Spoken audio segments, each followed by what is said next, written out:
Hello guys, ang lutuin po natin ngayon ay adobong manok with our special guest, Randy Morales. Tara, lutuin na po natin. Lagay na mantika sa malinis na kawali. Bawang. Bawang. Bawang laon yun. Yan. Arasoyo. And then, sibuyas. Natin sibuyas.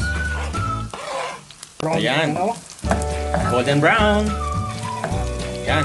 Pwede na natin ilagay ang manok. Ilagay na natin. Tapos, katas. Ayan. Saan natin ihalo? Papatayin daw yung Lansa ng manok. lansa ng manok. Kailangan magkulay puti lahat. Aso. Ayan po. Ano pong gagawin? Haluin pa natin ng isang beses at At in mga isang minuto pa, bago natin ilagay yung namnam. Ang namnam ay toyo, saka yung sikretong lemon. yes, sikretong malupit na panlasa. Ayan. Ilagay na po ang Toyo. toyo. Soy sauce in English. In Korean, molayo. At dalawat kalahati lang siguro.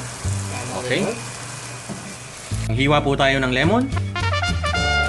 Yan, kakaiba po niluluto natin. Adobong manok na may lemon. Aso. So, ilagay po natin ang Sikretong sikretong malupit. Ang lemon. Yan, halo na. Yan.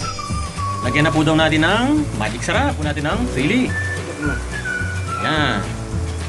Tutok daw, sabi ni Chef. Ayan po daw, kulang po yung paminta. Dagdagan natin. And then, ihalo po natin. Tinikman po natin. Kalahati lang po dapat ang ilagay sa ganitong klase ng karami ng manok. Kalahating lemon. Para di gaano maasim.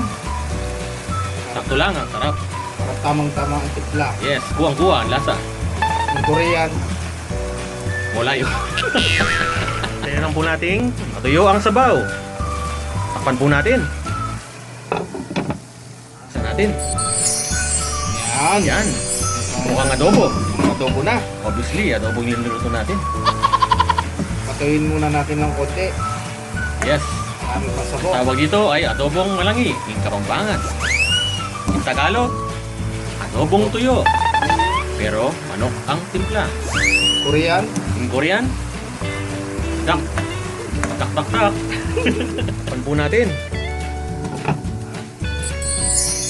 Buksan po natin ang takip. Yan. Almost luto na. Natin kung anong lasa yung adobo.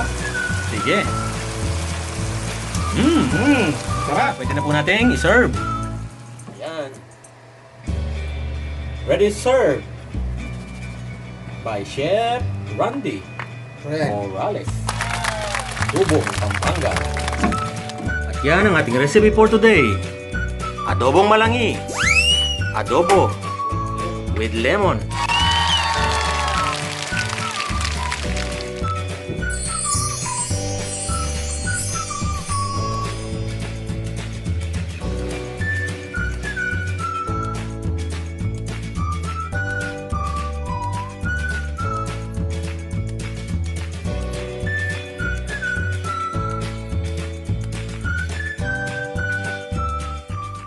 Thanks for watching guys. Please subscribe to my channel on YouTube and click the bell button for more videos. Thank you.